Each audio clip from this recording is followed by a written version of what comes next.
Sahabat Guru Gesang, mari kita ngaji dan belajar setiap hari. Mudah-mudahan kita semua dirahmati di dunia dan di akhirat nanti. Amin. Masyhur guru nane iki Bisri. Ape Mbah Mus. Kowe nek ditakoki pangeran rombongan. Takoki ketuane napa? Ketuane. Itu sebetulnya bukan guyonannya Ki Bisri, itu guyonan dari Syekhona Khalil. Masyhur itu dulu Syekhona Khalil Bangkalan itu gurunya Mbah Hasyim Asy'ari itu. Itu kalau nalkin mayit sing wis matek ning kuburan itu. Ya Ji, aku sibuk ape mulang, soalnya nak ditakoki mending ngenteni aku. Jadi nak ditakoki pangeran. Itu kayaknya bisa ditiru itu talqin apa? Jadi misalnya kowe kan nak mati tapi aja mati sik kan ora. Ya teng kreting nak ditakoki mending ngenteni Gus Pak ketuane. Dan dengan aku mati takoki pangeran yang mending ngenteni ketuaku. Misalnya Mbah Mun ngenteni ketuane sampai do Kanjeng Nabi. Pas do Kanjeng Nabi mungkar nakir serawani. Jadi itu tak warai ya. Jadi, nah, tapi nak kue rabakat keramat, mending ngono dijiotosi. Mereka dijiotosi karena dianggap itu. Nah, Pulau pun punya sekian cara untuk mengalahkan malaikat itu. Jadi sampean bisa neriru ijazah saya. Tapi itu syaratnya ngalim, agak berat. Itu ada kiai ditanya, Marobuga itu jawabnya lucu. Sing mulang tauhid ning donya iku aku. Kowe ora tau mulang malah takok. Maksudnya saya ini guru tauhid apa? Nah, aku itu semuanya lagi Datul Awam. Sok poso ini saya nanti baca Jawharatul Tauhid. Karangannya Ibrahim Al-Laqani yang nyarai Mbah Mun. Jadi nanti puasa nanti karena untuk tadi untuk jawab malaikat. Guru tauhid ditakoki Marobuga supaya punya peradaban. Malaikat itu punya peradaban. Masuk guru tauhid ditakoki apa? Marobuga. Itu sudah saya niatkan. Sudah itu. Kamu nggak boleh mengingkari keramatnya para wali karena setelah mukjizat itu adanya keramat kayak Sayyidah Maryam. Makanya menurut mazhab ahli sunnah kita harus diantara yang harus kamu imani adalah adanya keramat. Keramat itu di bawah mukjizat. Kalau mukjizat milik Nabi, kalau keramat milik para wali. Contoh paling gampang itu Maryam. Maryam itu nggak mungkin Nabi karena syaratnya Nabi harus lelaki. Tapi beliau punya keramat yang bahkan Nabi Zakaria itu ngakui keramatnya Maryam. Anna lagi hada qalat dua menintilah karena Maryam itu selalu dapat makanan yang tidak wajar dan itu disebut keramat karena Maryam tidak mungkin berstatus apa? Nabi karena beliau perempuan, semua Nabi adalah laki-laki. Kamu tidak usah protes secara gender, kenapa nggak boleh perempuan jadi Nabi? Ya malah ribet. Pas ngaji suwi aku kayak delok raine apa ngaji kan udah jelas. Karena nggak mungkin Nabi terus gak cantik, nggak boleh. Nabi jelek itu nggak boleh. Semua Nabi kalau cowok ya ganteng, andai kan perempuan ada Nabi juga harus cantik. Wah itu papa terus piye nak ngaji. Terus nanti bojo, sing wedok lurah, sing lanang kan Pak lurah, sing wedok Nabi, sing lanang mempanjang lah itu bisa itu. Saya kemarin tuh baru seneng sinau kitab Tauhid yang dikarang orang-orang yang ahli matematika. Namanya Imam Amudi. Imam Amudi itu pakar matematika. Saya memang suka, termasuk ilmu yang saya suka itu matematika karena eksak. Dia penulis matematika mirip aljabar lah. Dulu diantara penemu matematika namanya Khwarizm yang menemukan apa? Aljabar angka nol itu ya, angka nol. Dulu itu orang nggak tahu kalau satu ya dua terus.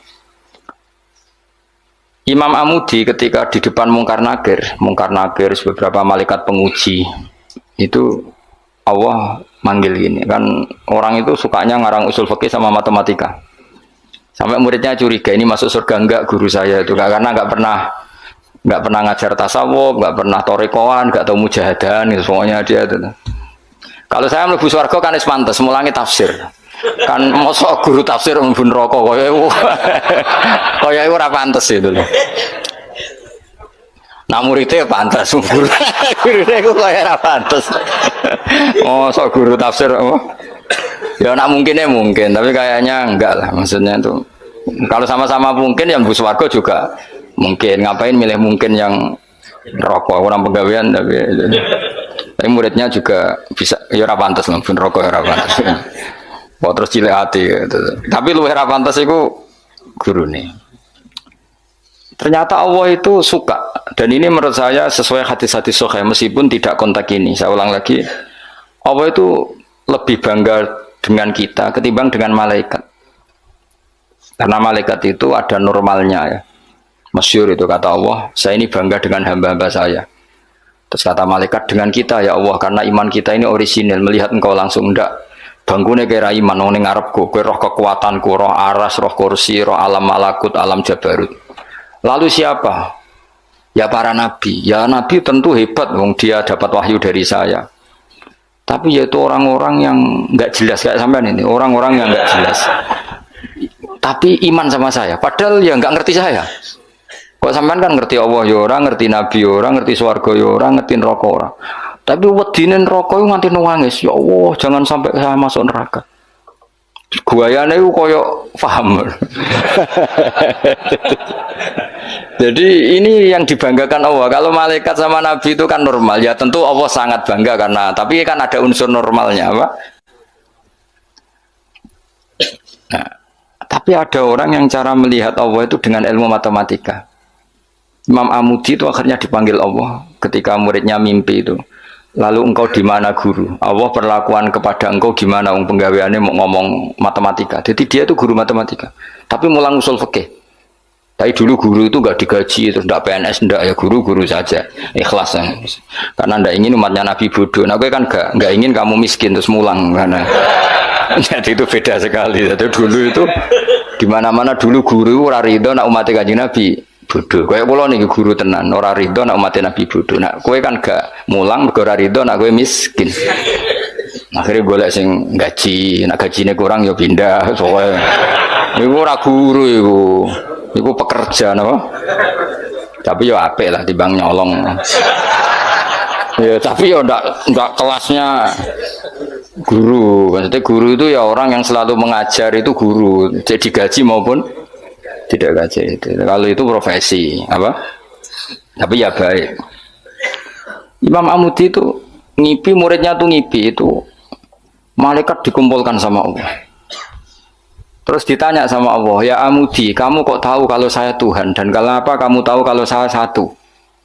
Wahid itu satu. Kan tadi Allah mengingatkan saya ini Al-Wahidul Qahar, zat satu. Dari Imam Amudi, ya malaikat Allah, hei para malaikat, kamu harus belajar matematika. Malaikat diam semua, karena asing kan. Matematika itu asing. Ini betul, ini kisah wali. Sampean kan gak wali, jadi rara ceritanya. Ini ada di kitab-kitab dan semua wali pasti tahu cerita itu. Kalau enggak ya enggak wali atau wali amatir baru latihan. Ya malaikat Allah, para malaikat. Nisbatus naini ilal wahid wasalis warobe iku kanisbatis naini ilal wahid. Wal wahid la nisbatalah fa innahu aslun. Kowe nak gawe angka iku mesti siji loro. Satu dulu. Setelah satu ada dua, ada tiga, ada 4 sampai 5. Jadi fanis batul khamsah ilal wahid awisnaini ilal wahid awisalas ilal wahid kulun ala haddin sawa. Lamane jenenge angka itu satu dulu. Ono 5 ya ko papat ko telu ko loro ko siji. Jadi gak mungkin farul wujud ilama la nihayatallah itu sepodo wae kok kanis batisna ini ilal wahid.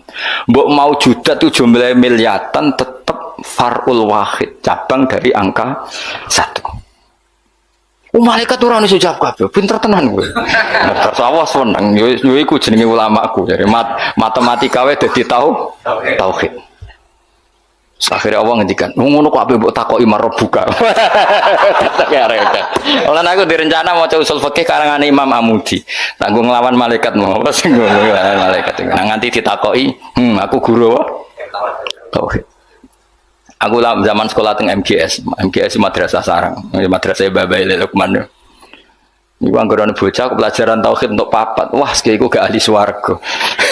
Mergo tauhid jeblok. Tapi anggar sing tauhide untuk 7-8 senajan to fikih 5, tasawuf 4 itu dan ahli swarga. Nanti malaikat itu merujuk rapot ini ya. Jadi jare malaikat itu merujuk. Jadi nak rapotnya kalau kita papat neraka. Mergo tauhide jeblok merah. Tapi nak tauhide 8 swarga. Nah ini kita tidak tahu malaikat itu apa merujuk rapot apa tidak sadar. Tapi yang jelas di cerita keramat itu Allah itu bangga dengan argumen yang dibangun umat Rasulullah Shallallahu Alaihi Wasallam. Makanya masyhur itu Nabi ngendikan saya rindu pada ikhwani. Ikhwani itu teman.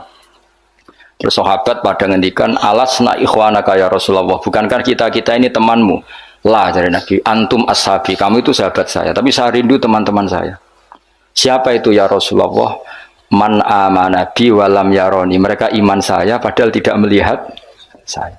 Lalu itu Allah lebih rindu lagi dan Allah membanggakan hamba-hamba ini yang enggak jelas ini semua itu mengalahkan para malaikat.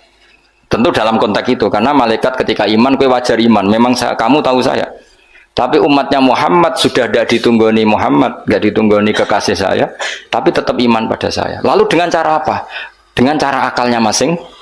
Termasuk yang ahli matematika, nisbatus naini ilal wahid wassalasa wal khamsah semuanya sama, far'ul wahid. Fal wahid wal aslu wa ghairul wahid far'ul asli. Fal kullu minal wahid. Malaikat terus merungokno iki, Bos. Karena semua angka mesti dimulai dari 1. Ya wis. Akhirnya malaikat ya seangka cek miliatan wis makhluk cek jumlahe miliatan ratusan miliar gak ono ngaruh tetep itu kabeh farul wahid dimulai dari al wahid.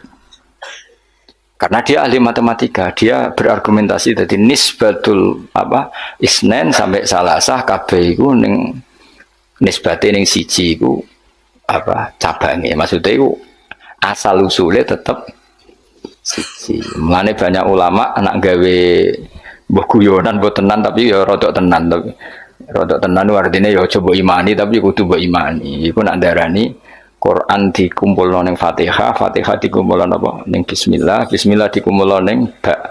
Ba iku mergo dadi nuqtatil wujud. Dadi ku ketok nak Quran minallah nggih, nuqtatil wujud, titik wujud. Kowe gawe gambar serumit apapun mesti dimulai dari 1 titik. Misalnya kayak gambar apa wae lah. Gambar pesawat ceblok, cek buta, cek gambar rugen keriting misalnya, tetap dimulai dari titik. Nah titik ini disebut nuqtatil wujud, apa? Nuqtatil wujud. Maka ba itu disingkat oleh ulama bi, kata ulama bi kana makana wa bi yakunu ma yakun. Jadi bi sebab ingsun, kana makana karena saya sesuatu yang terjadi ya terjadi, yang wujud ya wujud. Wa bi yakunu ma yakun, dan karena saya juga sesuatu yang akan wujud nanti akan. Berarti ba adalah nuqtatil wujud, awal daripada wujud. Tentu maksudnya adalah Allah Subhanahu wa taala. Allah ini nuqtatil wujud. Nah, kenapa kita butuh angka 1, bukan angka 0? Karena 0 itu di matematika itu adamiyah. Sesuatu yang enggak ada kalau di depan. Kalau di belakang enggak apa-apa, dihilangkan. Tapi kalau di depan enggak bisa. Maksudnya 0 itu enggak boleh mendahului 1. Artinya gini, alam ini kadung maujud. Kalau alam ini kadung maujud, enggak boleh diciptakan oleh 0. Mesti diciptakan 1 atau yang wujud. Karena nggak mungkin sesuatu yang tidak wujud menciptakan yang wujud. Ya sudah, akhirnya berarti hadhil maujudat yang jumlahnya tidak terhingga ini dimulai dari 1 wujud. Sama angka 2, 3 seterusnya dimulai dari 1. Maka engkau ya Allah harus 1. Akhirnya malaikat itu taslim. Sekamane itu Allah ngendikan, wong ini kok mbok takoki marah buka, malah kayak diterangno malah pusing gara-gara kan gitu. Nah, umatnya Nabi itu orang yang paling bisa berlogika, terutama ulama-ulamanya, karena mewarisi dari para nabi. Mana kulo niku suwun, wae kulo suwun jenengan ape mati, pokoknya latihan tauhid mulai saiki sehingga pas ape mati, niku pun bener. Misalnya latih saja ketika kita masih hidup normal gini, kita tidak tahu cara kita hidup.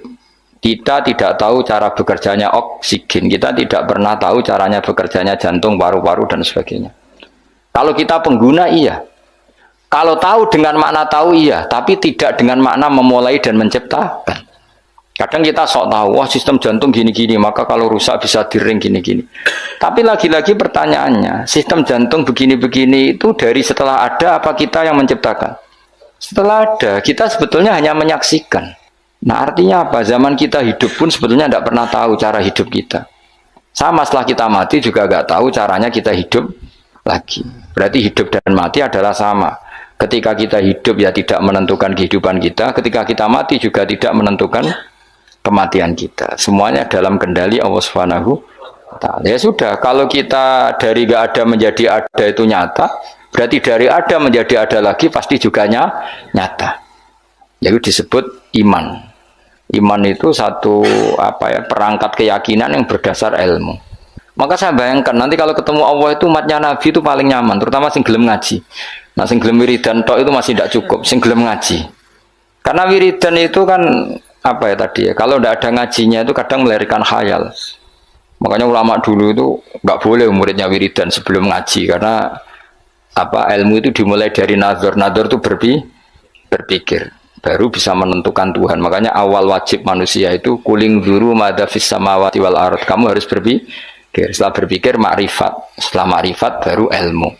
Disebut fa'lam annahu la ilaha illallah. Baru bakas istighfar. Wastaghfir dzambika. Istighfar kamu sah itu setelah tauhidnya benar. Tapi kalau kamu tauhidnya enggak benar lalu istighfar, kan berarti bilang gini, astaghfirullah, saya minta ampun ya Allah. Terus di hatinya, Allah itu tenan ta fiktif tuh.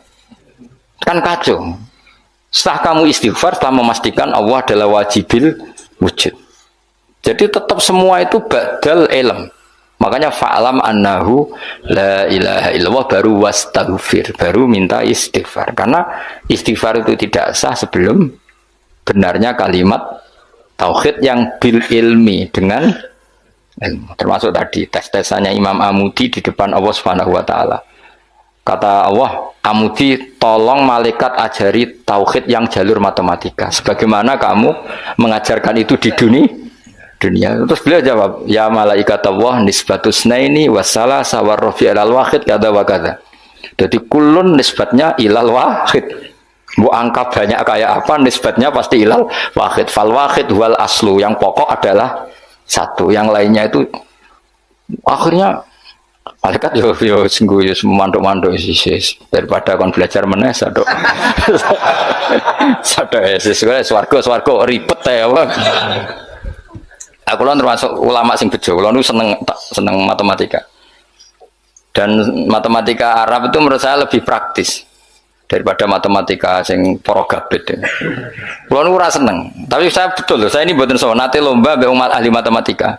Niku menang kula, mergo pancen matematika Arab luwih gampang. Anak kula nu sekolahnya sering juara matematika, mergi nganggo matematika kelas mbek matematika kula. Luwih praktis. Karena tadi kalau dalam bahasa Arab nak darani 2,5 itu rubul usur ya ngapa? Rubul usur. Karena orang Arab itu ummi itu lugu. Jadi dibikin tahapan.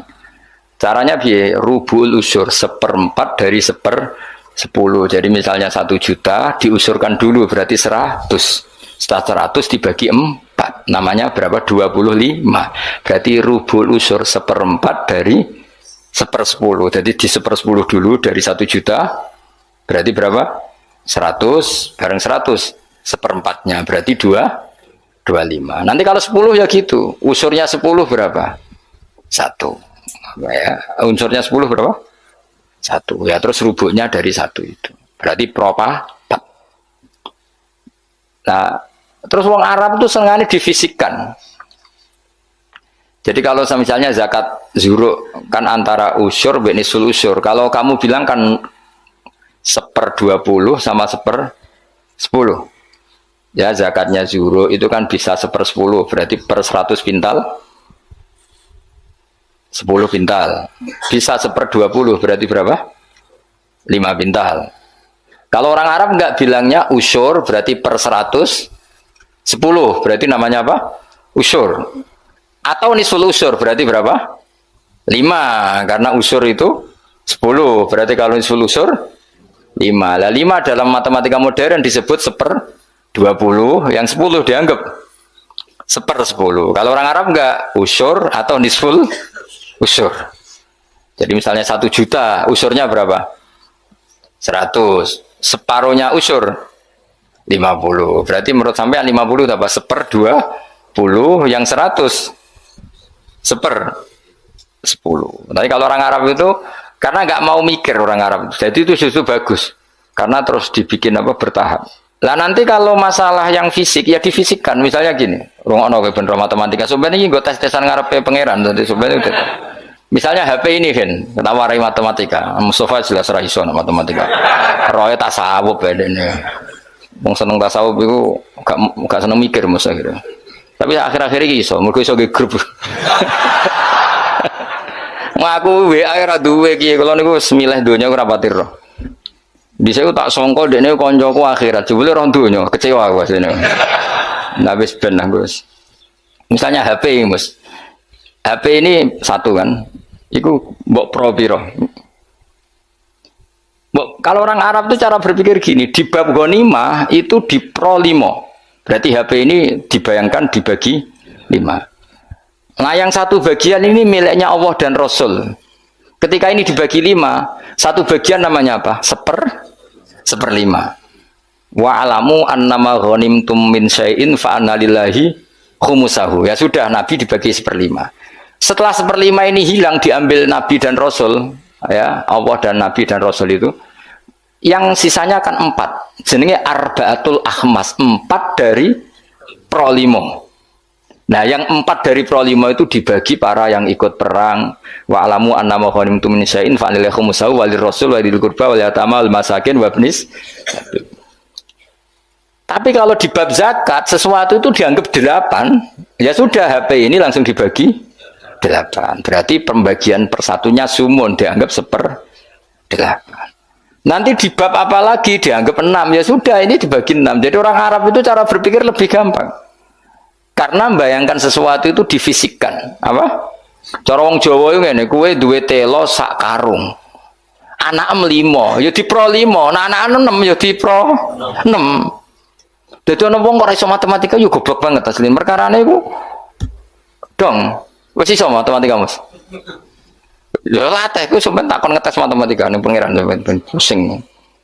Jadi ngomong tasawuf sing ora tau mikir iku sing tasawuf sing ora gelem mikir, nek mikir ya apik. Kulo yo ngoten. Kulo niku iso matematika termasuk baru kayak diulang Mbah Mun. Mbah Mun itu dulu yang ngajar tauhid saya itu Mbah Mun. Namanya kitab Al-Husunul Hamidiyah. Iku sing arange wong modern, jenenge sinten napa Afandi sinten napa Abdul Hamid, pokoke wong modern. Iku ning kitab tauhid itu digambar. Hadihi nuqtatul wujud, terus ana titik sitok. Terus ning kono ana titik pirang-pirang, tetep nisbatu kullin nuqat, semua titik ini nisbatnya tetep ilal asli. Iku titik 1. Jadi wong ben gambarno, kenapa alam ini kita aslikan dari sesuatu yang satu, yang tentu itu kita namain Allah, karena mbok kayak apa gambar itu jelimetnya tetap dimulai dari satu titik. Mbok angka sebanyak apapun ya dimulai dari satu. Nah, ini pentingnya. Jadi semua ilmu itu mengarah tauhid. Nah, kenapa kita butuh satu? Karena nggak mungkin alam yang wujud ini dimulai dari nol. Berarti nak dimulai dari nol, sesuatu yang nggak ada menciptakan yang itu gendeng bareng, jelas gendeng itu sarap itu, gak kena diobatno itu. Dong ya. Lah mosok wong nerangno ngene terus sampean jadi ditakoki marbuka. Mana aku ya ora direncana jawab. Yes, pokoknya. Nah, itu sebenarnya ulama tertentu, mbak pangeran malah kon presentasi. Oh, kak keren tau ya. Kayak presentasi. Jadi orang sesuai makome, yo sini uang, masuk guru tafsir terus. Jadi Imam Mudi, ini cerita wong keramat. Sampai rasa GR ngalami ngono orang arah, Ustaz Jamin. Dianjuti malaikat iyo, aku yakin terus. Karena malaikat itu ya kepengen di kegiatan. Kan mungkar nakir terus kadung nyekel godam, mosok nganggur kan, dene ya ora trimo, maksudnya itu hobi, nutuk itu hobi. Tapi nanti nak Allah itu mencintai ulama dan pasti mencintai ulama dan itu pasti wali. Ala inna auliya Allahi la khaufun alaihim walahum. Para wali itu pasti tidak ada ketakutan. Kalau dia mungkar nakir seperti itu berarti ada rasa takut. Padahal wali dijamin tidak takut. Itu masyhur itu keramatnya Imam Amudi. Dia termasuk ulama yang keramat lewat jalur matematika.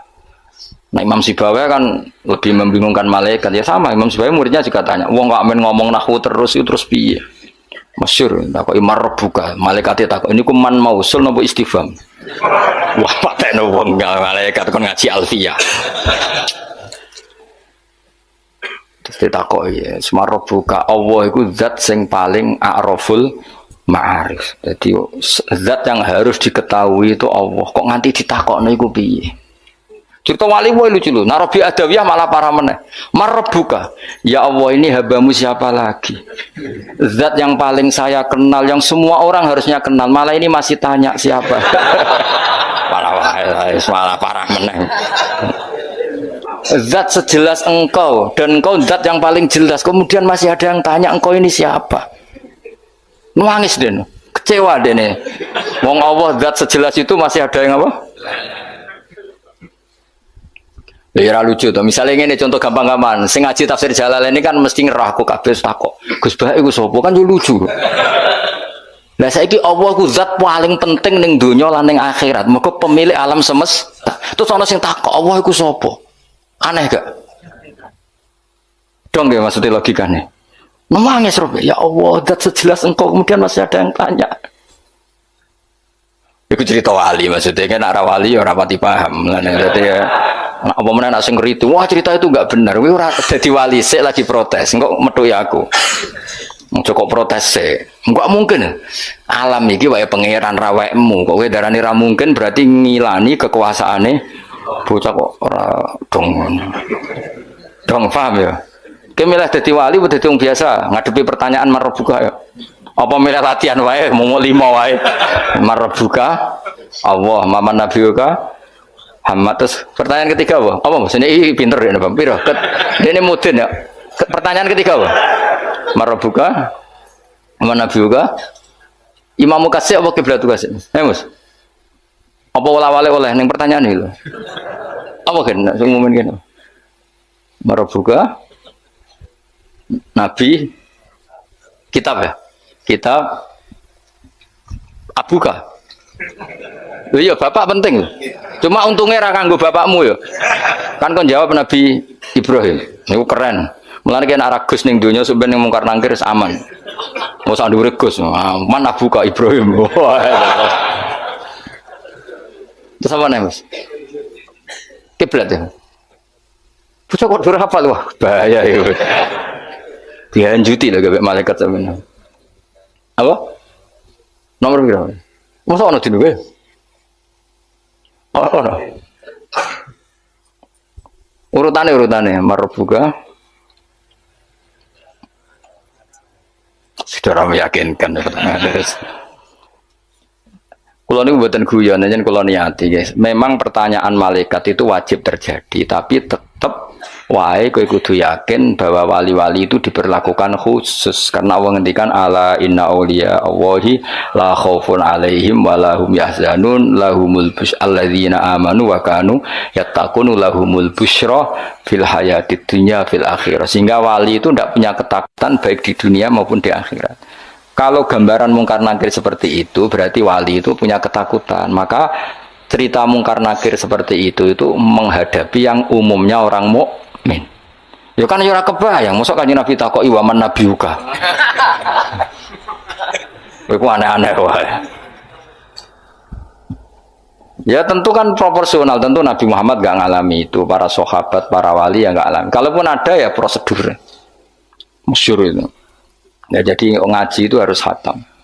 Tapi yang saya mengenang adalah hadisnya Nabi tadi. Saya itu rindu sama ikhwani. Ketika sahabat bilang, bukankah kita ikhwanaka ya Rasulullah? Alasna ikhwanaka. Yang disebut Nabi adalah tuba liman amanabi walam yaroni. Bejo banget wong sing iman be aku padahal tidak melihat aku. Ternyata Allah juga gitu. Allah membanggakan umatnya Muhammad, umatnya kekasihnya Muhammad yang tidak melihat Allah langsung tapi iman kepada. Caranya apa ya tadi dengan sekian perangkat ilmu. Nisbatus nain wassalasah wal arba ilal malihanatalah tetap nisbatnya pada satu. As-satu wal al-aslu. Berarti Allah al-wahidul qahar. Ya semuanya lah terserah. Penting mengarah pada zat sing satu. Gini ku wajibil. Artinya apa? Kalau ada teori kok Tuhan 3 atau 4 atau apa, itu aneh. Tetap nanti kalau Tuhan 2, 3 hadasani yang kedua ini nisbatnya ke satu apa? Tetap ujung-ujungnya kembali ke satu. Al aslu tetap satu. Nah satu itu ada yang mengistilahkan nuqtatil wujud, titik wujud. Nah itu sing diimplementasikan di titiknya ba. Mulane ku ketok nak Quran niku minallah. Tekan bismillah kok ora dimulai huruf ain tasin tapi dimulai ba. Paham ya, terus kabeh ku ngetokno mukjizate Kanjeng Nabi Muhammad sallallahu alaihi wasallam. Mulane ngaji ben roh. Bismillah dimulai dari ba. Ba itu nuqtatil wujud, titik wujud. Berarti bi kana makana wa bi yakunu ma yakun.